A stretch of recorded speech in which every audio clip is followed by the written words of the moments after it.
We are welcoming you for our new episode of College Review. Today we are with Uttam sir, founder of Dirati Education and alumnus of FMS Delhi, one of the most loved and successful mentor for CAT and other MBA competitive examinations. Welcome sir, welcome to our YouTube channel. Sir have 18 plus year of work experience in the field of education. Please थोड़ा sir अपने बारे में बताने की कोशिश करें. Thank you Sanjay ji for this opportunity, and as he said that I'm into CAT training for a very long time, and I have taught at almost every national institutes that present.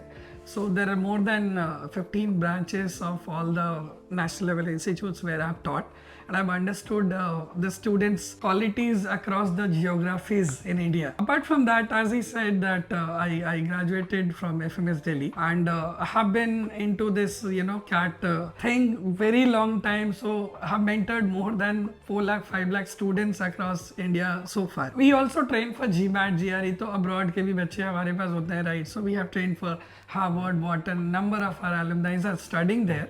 So it's a pleasure to be a part of this show and enlighten the students or the coming generation with MBA and its insights. Sir, पहला question, does MBA worth it? क्या MBA करना भी चाहिए बच्चे को? This is a very very important question because today's generation is very much confused and they are like कि MBA ही क्यों करें? और हर कोई आ रहा है बोल रहा है MBA करें, जॉब मिल जाएगी.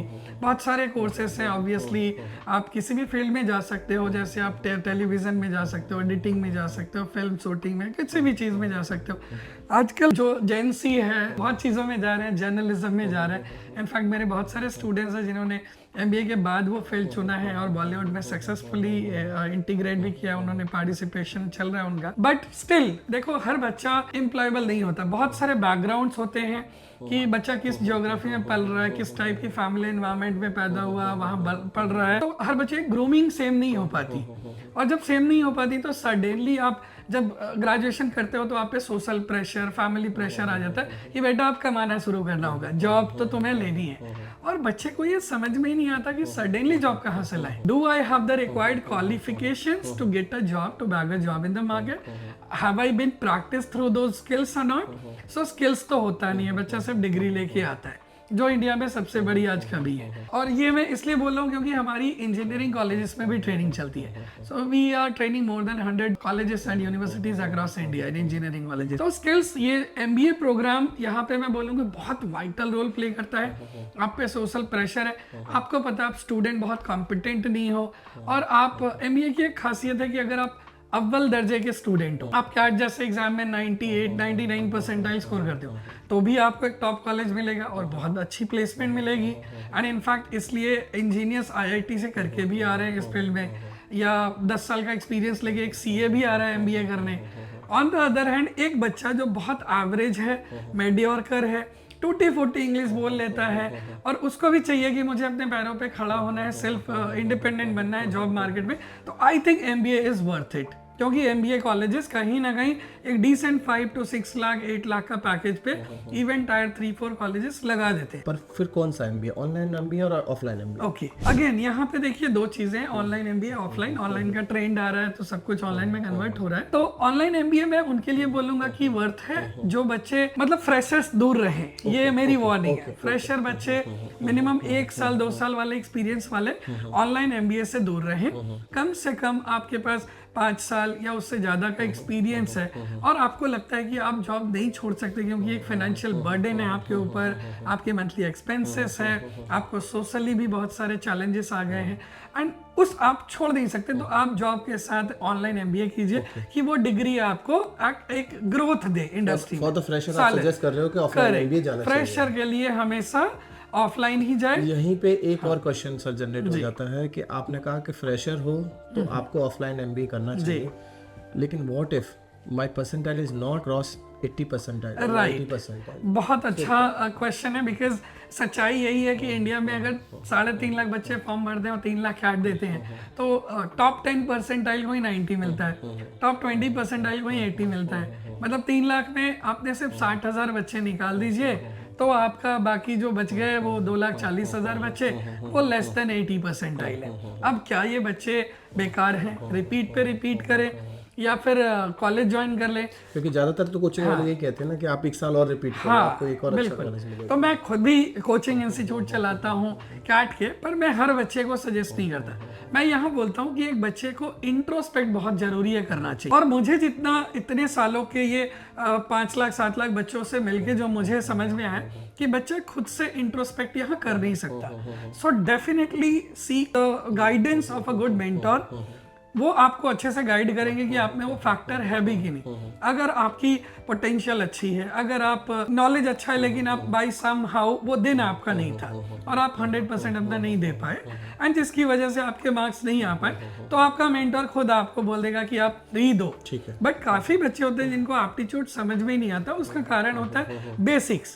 बचपन से उनको इस तरह पढ़ाया गया कि अब वो बेचारे इस लेवल पे कर नहीं पाते, और इंस्टीट्यूट से एक रटा रटाया पैटर्न पे पढ़ाते हैं। हर इंस्टीट्यूट पढ़ाता है, हम लोग उसको डिफर करते हैं, और इसीलिए हमारे यहाँ से बिलो एवरेज स्टूडेंट्स भी कैट में 99+ लेके आए हैं आईपी यूनिवर्सिटी के छोटे से कॉलेज से। लेकिन अगेन मैं एक जनरल ट्रेंड की बात करूंगा तो कोई इंस्टीट्यूट 60 क्लास देता है, कोई 70 क्लासेस देता है, एंड ये पॉसिबल नहीं है कि एक बिलो एवरेज क्वालिटी का बच्चा जिसकी बेसिक्स पे पकड़ नहीं है वो इतने क्लासेस में कैट जैसे एग्जाम को कवर करे। तो मैं ऐसे बच्चों को बोलूंगा कि रादर आप अपने स्किल्स को शार्पन कीजिए, आप कम्युनिकेशन स्किल्स पे काम कीजिए, आप डिजिटल मार्केटिंग कीजिए, कुछ भी और सर्टिफिकेशंस कीजिए, और साथ साथ MBA कॉलेज ज्वाइन करें, क्योंकि वो आपका लॉन्च पैड है टू द करियर। और फिर आप ग्रोथ लें। आजकल बहुत सारे और रास्ते हो गए जहाँ से आप अपने करियर को उड़ान दे सकते हैं। अब यहाँ पे बहुत सारे कॉलेज, जैसे आपने बोला कि अगर ऑन एन एवरेज स्टूडेंट है तो उसको MBA करना चाहिए किसी ठीक ठाक या अच्छे कॉलेज से। एकदम। अब ये बच्चा पहचानेगा कैसे कि कौन सा कॉलेज है जो ठीक है, जो मुझे वो लॉन्च पैड दे सकता है, या जहाँ पे कंपनीज अच्छे पैकेज या अच्छी प्रोफाइल्स के साथ आ सकती हैं। ये पहचानेगा कैसे बच्चा? कैसे मालूम करेगा कि कौन सा कॉलेज उसके हिसाब से फिट बैठता है, या कौन सा कॉलेज दिल्ली, मुंबई, पुणे, बेंगलोर में उसको सूट करता है? बहुत वैलिड क्वेश्चन है, साथ साथ बहुत टफ क्वेश्चन मैं बोलूँगा टू टेक ऑन। बट मेरा जो टेक है इस क्वेश्चन का वो ये है कि देखिए, कॉलेजेस आप किसी भी इंडिया किसी भी कॉलेज का वेबसाइट ओपन कीजिए, उन्होंने लिख रखा है 4th इन नॉर्थ इंडिया, 4th इन वेस्ट इंडिया, ऐसे लिख रखा है। 100% प्लेसमेंट, हाईएस्ट 32। इवन कुछ कॉलेजेस आज की के नीचे तो बात ही नहीं करते। इवन आज की डेट में कुछ कॉलेजेस गारंटी लेटर भी दे रहे हैं जी, एक और एश्योरेंस लेटर, आफ्टर 2 ईयर आपका इतने का प्लेसमेंट लगेगा ही लगेगा। तो ये कहाँ तक सही है और क्या ये? तो देखिए, इन बातों पे बहुत ज्यादा मैं कमेंट नहीं करूंगा, बट सच्चाई है कि हम बच्चों से बातें करते हैं जो बच्चे पास होकर निकलते हैं, और हमें जिस कॉलेज ने क्लेम किया हुआ है 30 लाख 40 लाख का हाईएस्ट प्लेसमेंट है, इंटरनेशनल ऑफर भी है, बच्चा बेचारा अनप्लेस होके घूम रहा है या मुश्किल से ऑफ कैंपस जॉब ढूंढ रहा है। मैं नाम नहीं लूंगा कॉलेजेस का, हमारी ट्रेनिंग कई जगह चली है, बट बहुत जगह पे हमने देखा हुआ है कि बच्चे कोर्स खत्म होने के बाद ऑफ कैंपस जॉब ढूंढ रहे हैं। किसी को 18,000, किसी को 15,000, कोई जस्ट डायल में जाके ऑन रोड, लाइक जो जस्ट डायल का जो फ्रंट जो फर्स्ट जॉब होता है कस्टमर या सेल्स का, वो ऐसा होता है कि आपके पास टैबलेट और बाइक होनी चाहिए, और आपको इंस्ट्रक्शन दिया जाता है कि आप एक गली पकड़ लो और राइट लेफ्ट जितने दुकानें मिले सब में घुस जाओ। तो MBA करके ये करना बड़ा एम्बैरेसिंग लगता है बच्चों को। हालांकि ये इंपॉर्टेंट है, बट मैं बोलूंगा MBA करके फिर 14-15 हज़ार के लिए तो नहीं करना। यही करना था तो 10वीं के बाद भी एग्जैक्टली बच्चा और ज्यादा तेज हो जाता और आगे जाता। तो MBA कॉलेज में ऐसा क्या देखना चाहिए जिससे हमें पता लग सके? तो मुझे लगता है देखिए, यहाँ पे हम 2 से 3 चीजें कर सकते हैं। 2-3 स्टेप का ये प्रोसेस है जो बच्चे, पेरेंट और ऑब्वियसली कोई भी जो चाहता है कर सकता है। कि पहला तो आप कॉलेज के एलुमनाई वहाँ से जो पास हो रहे हैं, नेटवर्क है, आप उनसे कोऑर्डिनेट करने की कोशिश कीजिए। करंट स्टूडेंट फाइनल ईयर के करने की कोशिश कीजिए, जो पास होकर निकल गए हैं उनसे करने की कोशिश कीजिए। उनसे आप पूछिए आपको ऑफ कैंपस जॉब लगी थी, ऑन कैंपस जॉब लगी थी, राइट। जैसे काफी बच्चे, NSUT बहुत रेप्यूटेड यूनिवर्सिटी है। प्रॉब्लम बच्चों के सामने सिर्फ एक ही आती है कि वो ज्यादातर कॉलेजेस के बच्चों को, पास आउट स्टूडेंट्स को जानते नहीं। जी, मैं उस पे आ रहा हूँ। लिंक्डइन से अगर वो निकालने की कोशिश करते हैं तो वहाँ कॉलेज वाले खुद बच्चा बन के बैठे हुए हैं जो उनको अच्छी सारी बातें बता रहे हैं। मैं उसी पे आ रहा था। तो ये जो प्रोसेस है ये स्टेप वाइज है कि पहला स्टेप आप बच्चों को पता कीजिए वहाँ जो पढ़ रहे हैं, करेंट या पास आउट या दोनों। दूसरा, आप उनसे कोऑर्डिनेट करने की कोशिश कीजिए, थोड़ा पता कीजिए। तीसरा, ये प्रोसेस जो है, ये 2 प्रोसेस क्वाइट इम्पॉसिबल हो जाता है एक स्टूडेंट या पेरेंट के लिए। तो इसके लिए फिर आप प्रोफेशनल एडवाइजर की गाइडेंस लें, क्योंकि उनका काम ही यही है, पूरे साल वो आपके लिए मशक्कत करते हैं, मार्केट में जाते हैं, पता करते हैं, कॉलेजेस में जाते हैं, पता करते हैं, डायरेक्ट स्टाफ से प्रॉब्लम बात वहाँ भी करते एक हैं, इशू प्लेसमेंट। आता है बच्चों को कि जब प्रोफेशनल एडवाइजर, कंसल्टेंट, एसोसिएट इनके पास जब बच्चा जाता है, या कोचिंग सेंटर, इवन आप कोचिंग सेंटर हो, जिसका जहाँ पे इंटरेस्ट है वो उस कॉलेज को भी थोड़ा सा बढ़ा चढ़ा के बताने की कोशिश करता है, बाकी को गिराने की कोशिश करता है, तो जेन्युइनिटी बच्चों को पता कैसे लगेगा? देखिए यहाँ पे जो मैं बोलूँगा कि ऑब्वियसली ऐसा नहीं है कि किसी ने 5 नाम ले लिए या 15 नाम ले लिए तो 15 अच्छे हैं, हो सकता है उस 15 में भी 10 खराब हो, 5 अच्छे हो सकता है कि जो 15 नाम छूट गए हों उनसे वो भी अच्छे हों। मैं इसीलिए इस पे बहुत ज़्यादा नहीं, हर इंसान के नॉलेज का एक दायरा होता है, रिसर्च का एक लिमिट होती है, तो जिसने जिस लेवल पे रिसर्च किया है वो उस लेवल पे एश्योर करता है। हाँ, कहीं ना कहीं मैं बोलूँगा, मेरा ये पर्सनल कमेंट है हर पर्सनल एडवाइज़र के लिए जो इस फील्ड को प्रोफेशनली कर रहा है, वो इसको एक कर्तव्य की तरह ले, ना कि एक बिजनेस की तरह ले, क्योंकि ये आप एक बच्चे का जब गलत गाइडेंस देते हो तो आप सिर्फ उस बच्चे को मिसगाइड नहीं करते, आप उसकी फैमिली, उसकी पूरी अगले 70 साल तक की लाइफ जब तक वो जिएगा, क्योंकि उस डिग्री के बाद वो फिर से एक और एमबीए तो नहीं करेगा ना जाके। तो यही है ना, हाँ, कि इतना बच्चा पैसा आज की डेट लगा में बेरोजगार है, डर लगता है कल की डेट में कर्जदार न बन जाए। करेक्ट, बिल्कुल। तो जो मैं बोलूँगा यही कि आपका इस देश के प्रति एक जिम्मेदारी है, और ये जिम्मेदारी शायद आप बॉर्डर पे जाके नहीं निभा सकते, तो आप ऐसे निभाइए कि एक बच्चे को आप सही गाइडेंस दीजिए, ताकि उसके पेरेंट और वो बच्चा आपको जिंदगी भर दुआएं दे, आपको काफ़ी सारा आशीर्वाद दे। और सर प्रॉब्लम यहाँ पे क्या है ना कि हर कॉलेज भी बच्चों को कॉल कर रहा है और बताता है कि हम बेस्ट हैं, हमारा 100% प्लेसमेंट है, और कोई भी कॉलेज मुझे नहीं लगता कि 8 से 9 लाख से ऑन एन एवरेज नीचे बताता है। हाँ, हाईएस्ट कुछ भी जा सकता है। क्या ये कहाँ तक सच्चाई है इसमें? ये मुझे नहीं लगता सच्चाई है, बिल्कुल भी सच्चाई नहीं है, क्योंकि हम लोग कैट के लिए तैयारी करते हैं, और IMT गाजियाबाद जैसे कॉलेज में घुसने के लिए मुझे जितना पता है मेल कैंडिडेट को 96-97 परसेंटाइल के नीचे कॉल भी नहीं आती। गाजियाबाद कैंपस तो एंटरटेन ही नहीं होता 96 से कम पे, 97, और इस बार 97 प्लस पे जा रहा है चीजें। तो वहाँ का भी कुछ बच्चा है, इस लेवल का बच्चा जो 98.2 ऐसे लेके, प्रोफाइल बहुत सॉलिड, कम्युनिकेशन बहुत अच्छी, बहुत अच्छे कॉलेज से ग्रेजुएशन, और उसको भी 12 लाख का पैकेज मिल रहा है, 10 लाख का पैकेज मिल रहा है। और यहाँ एवरेज कॉलेजेस जो डायरेक्ट एडमिशन्स ले रहे हैं थोड़े से एक इंटरव्यू के नाम पे, वो बोलते हैं कि हम आपको 8 से 10 लाख का पैकेज दे रहे हैं। तो या तो कॉलेज झूठ बोल रहा है, या तो कंपनी स्टूपिड है। और यहाँ पे मैं यही बोलूंगा कि कंपनीज तो स्टूपिड नहीं है कि वो एक इनकॉम्पिटेंट बच्चे को उतना पैकेज दे दे, तो कॉलेजेस इन्फ्लेट कर रहे हैं फिगर्स को।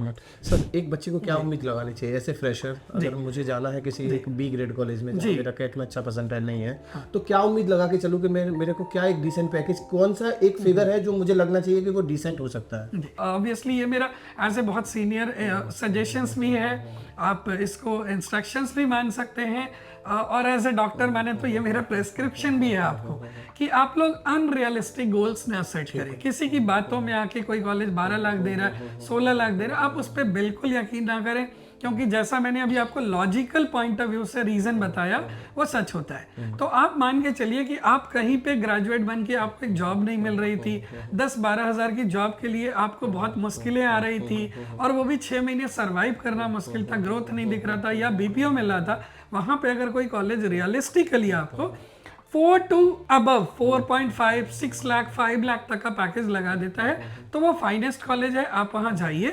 अब उसको आप ऐसे चेक कीजिए कि क्या वो कॉलेज में मेरी रिक्वायरमेंट, मेरे स्किल्स के सर्टिफिकेशंस हैं कि नहीं, उसमें कुछ एक्स्ट्रा करिकुलर है कि नहीं, एनवायरनमेंट जो है वो मेरे पर्सनालिटी को ग्रूम करने में हेल्प करेगा कि नहीं। आप पैकेज पे फोकस बाद में करें, पैकेज पे आप जरूर फोकस करें, लेकिन सिर्फ इतना देखें कि क्या वो मुझे एटलीस्ट 5 तक का पैकेज दिला पाएगा कि नहीं, क्योंकि फर्स्ट जॉब अगर आप 40,000 भी इन हैंड कमाते हैं, या 35,000 एज ए फ्रेशर जिसको 12,000 की जॉब नहीं लग रही है, तो मुझे लगता है the investment is worth. Sir problem सिर्फ यहाँ पे एक ही है, बीइंग एज ए स्टूडेंट, अगर मैं अपनी बात करूँ, मैं एज ए स्टूडेंट जब 10 लाख रुपए, 11 लाख, 12 लाख और विद हॉस्टल 15 लाख रुपए खर्च करने जा रहा हूँ ना, 15 से 18, तो मुझे बड़ा इंपॉर्टेंट हो जाता है ROI निकलना। यानी कि मुझे डर लगने लग जाएगा कि ये जो पैसा मैंने बैंक से उधार लिया है या पेरेंट्स से लिया है, ये मैं कितने सालों में वापस कर पाऊंगा। जी, तो बिल्कुल। ये मेरी मजबूरी बन जाती है कि मुझे आरओआई फोकस करना है, उसका पैकेज भी देखना है। यहाँ बस एक थोड़ा सा जी, issue आ जाता है। ये भी बहुत बहुत ज़रूरी, मतलब मैं रियली व्यूअर्स को ये बताना चाहूँगा या स्टूडेंट पेरेंट्स को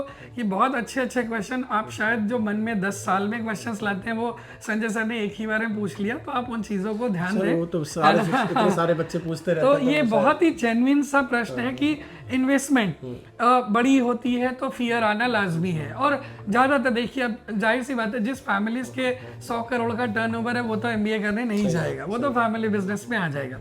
तो यहाँ लोअर मिडिल क्लास पापा गवर्नमेंट जॉब में है या प्राइवेट में, वही आता है कि मैं भी थोड़ा कंट्रीब्यूट करूँ अपने करियर को लेके। तो बहुत अवेयर आप रहें। जैसा मैंने बोला, रियलिस्टिक फिगर वही है इन हैंड सैलरी की 5 से 6 लाख आना। तो जब आना वही है तो आप बड़ी इन्वेस्टमेंट, मैं बोलूँगा अगर आपका 90 और अबव परसेंटाइल नहीं आता, अगर आपको reputed MBA colleges like MDI, IMT, XIMB, इस लेवल के कॉलेजेस नहीं मिलते, आईएम्स नहीं मिलते, तो आप सीधे सीधे आरओआई के दिमाग में रख के फीस को मिनिमाइज करने की कोशिश कीजिए। बट मिनिमाइज के चक्कर में ऐसा ना हो कि आप किसी स्टेट यूनिवर्सिटी वगैरह को फोकस कर लें जहाँ 2.5 लाख की एमबीए है, तो वो भी आपको रिटर्न्स नहीं आए, क्योंकि वहाँ पे सच्चाई है कि एक्सपोजर प्लेसमेंट में कमियां होती है। आपके बहुत सारे बच्चे ऐसे होंगे जो बड़े बड़े कैट के कॉलेजेस में पढ़ रहे होंगे, कुछ बच्चे ऐसे भी होंगे जो टियर 2 कॉलेजेस में पढ़ रहे होंगे, टियर 3 कॉलेजेस में पढ़ रहे होंगे। उनका रिव्यू क्या है? उन्होंने क्या बताया कि किस तरह का प्लेसमेंट आता है? क्या मार्केटिंग के नाम पे सिर्फ सेल्स की कंपनीज कॉलेजेस में विजिट कर रही हैं? और जो पैकेज जा रहा है आजकल अच्छी प्रोफाइल्स में, अगर मार्केटिंग में मैं बात करूं, रिसर्च, एडवर्टाइजिंग, पीआर, इनमें क्या on an average package colleges में ज्यादातर दिखाई दे रहा है आज? जनरली देखिए, ज्यादातर कंपनीज मार्केटिंग की ही होती है। फाइनेंस के रोल्स देखिए हर फील्ड में, मार्केटिंग की भी बात करो, फाइनेंस की बात करो, एचआर की बात करो, आजकल हर फील्ड में क्या है कि सेल्स एक हिडन एजेंडा जरूर होता है कंपनी का जब वो लो टायर कॉलेजेस से रिक्रूट करती है। और यहाँ पे अगेन फाइनेंस में बहुत सारे टाइप के फाइनेंस है। आपको फाइनेंस रिसर्च में भी डाला जा सकता है, तो आपको बैक एंड जॉब मिल जाएगा, आपको फ्रंट एंड में। बट आप जो सुनते आ रहे हो बचपन से कि इन्वेस्टमेंट बैंकर वगैरह, तो आप रियलिस्टिकली यही जान लो कि आप अगर टायर 3-4 कॉलेजेस से हो तो आपको इन्वेस्टमेंट बैंकिंग में रोल नहीं मिल जाएगा, वो सिर्फ टायर 1 A++ ग्रेड कॉलेज से ही मिलेगा। तो आप अनरियलिस्टिक अगेन टारगेट्स ना लें। जो बैकएंड में मिलेगा फाइनेंस, वहाँ पे मोर आपको रिसर्च मिल सकता है, एनालिस्ट का पोजीशन मिल सकता है, ये सब मिल सकता है। यहाँ सैलरी ग्रोथ थोड़ी कम होती है एंड एवरेज आपको वही 8 या 10, इसके अलावा 8 या 6, 5-6 का मिलता है। यही अगर ग्रेजुएट्स को हायर करते हैं तो 3.5 का पैकेज होता है। अगर यहीं पे बैंकिंग सेक्टर आ जाती है तो काफ़ी कॉलेजेस वो बोलती तो हमने फाइनेंस की प्लेसमेंट कराई, बट वो एक्चुअली बैंक्स में सेल्स होता है, रिलेशनशिप मैनेजर होता है, ये सब पैकेजेस थोड़ी हाई होती है। CTC 8.5 9.5 का होता है, बट इन हैंड मोरलेस उतना ही आता है क्योंकि वेरिएबल फैक्टर बहुत हाई होता है। सर, एक लास्ट क्वेश्चन उन बच्चों के लिए जो इस साल इनका कैट का स्कोर बहुत अच्छा नहीं आया और जो रिपीट करना चाहते हैं, उनकी हम ऐसे धीराती एजुकेशन कैसे सपोर्ट कर सकते हैं? और आपसे अगर मिलना हो, आपसे बात करनी हो या आपकी एडवाइस और कोचिंग पता करना हो, तो उसके लिए हमें क्या करना होगा? आजकल इंटरनेट का जमाना है, राइट? सो फर्स्ट थिंग कि आप उत्तम कुमार शर्मा धीराती एजुकेशन लिख के भी सर्च कर सकते हैं। दूसरा, आपको स्क्रीन पे नंबर आ रहा है तो आप ड्रीम्स एजुकेशन को भी कांटेक्ट करके कोऑर्डिनेट कर सकते हैं, ठीक है? तो ये 2 तरीके हमसे कोऑर्डिनेट करने के। अभी इसके फर्स्ट पार्ट पे आते हैं कि आप हेल्प कैसे कर सकते हैं। देखिए, हम आपको 2 तरह से हेल्प कर सकते हैं। मैं बोलूँगा जितने बच्चे कैट दिए हैं, डिजायर्ड स्कोर नहीं आया, आप लोग एटलीस्ट डिले ना करें, बिकॉज जो भी थोड़ा ढंग का कॉलेज है उसकी एडमिशंस क्लोज होती जा रही है, सीट्स क्लोज होते जा रहे हैं, जिनकी प्लेसमेंट थोड़ी भी ठीक ठाक है। लोकेशन क्या चूज करनी चाहिए? दिल्ली, मुंबई, पुणे, बैंगलोर, सबसे ज्यादा स्कोप कहाँ पे दिखाई दे रहा है? कोई भी लोकेशन मुझे लगता है अच्छा, बट दिल्ली, पुणे, बैंगलोर ये सब अच्छे लोकेशंस है। मतलब आप टायर 1 सिटीज को चूज करें बिकॉज एक्सपोजर हाई मिलता है। टायर 2 को आप सेकेंडरी रखें बिकॉज 2 चीजें होती है, आपको प्लेसमेंट भी ज्यादातर चांसेस है कि लोकल में ही मिले, फिर आप अपने होम सिटी आने के लिए बहुत स्ट्रगल होगा, तो आप टायर 1 को चुने। और जहां तक है कि अगर आपने ऑलरेडी दे दिया और आपको मालूम है कि आपको कॉल नहीं मिला, तो आप डिले ना करें, इमीडिएटली आप कोऑर्डिनेट करें, वो प्रोफेशनल एडवाइजर की हेल्प लें, आप चाहें तो इनकी लें, आप हमसे कोऑर्डिनेट करें। हम आपका वो मेंटर वाला रोल अदा करेंगे कि पहली बात तो हम आपका एनालाइज करेंगे और एनालाइज करके हम ब्लंटली आपको बता देंगे कि you should repeat CAT again और you should take admission and then grow gradually by attaining number of skills and certifications through other channels, right? और फिर अगर एडमिशन भी चाहिए तो आपके बिहाफ पे हमारे सालों का जो रिसर्च वर्क है हम उसके बेसिस पे आपको कॉलेज सजेस्ट करेंगे, जहाँ से हमारी जो जर्नी होगी वो आपके सिर्फ एडमिशन के साथ ख़त्म नहीं होगी बट आपके साथ पूरे साल रहेगी, और हम आपको हेल्प करेंगे ताकि एटलीस्ट आप वो गलत फिगर्स और फेक प्लेसमेंट्स के प्रॉमिसेस पे ना जाएं। ये थे सर उत्तम सर, दिराती एजुकेशन फाउंडर। सर के बहुत वास्ट एक्सपीरियंस है इन फील्ड ऑफ एजुकेशन। कुछ और पूछना है रिगार्डिंग, मैं सर का नंबर आपसे शेयर कर सकता हूँ। नंबर आपकी स्क्रीन पर है 9891898289। कभी भी कॉल या व्हाट्सअप करके कुछ भी पूछना है या कमेंट बॉक्स में भी हमें डाल सकते हैं, so that we can answer it out and आपकी हेल्प हो सके। Thank you, thanks a lot, thank you sir.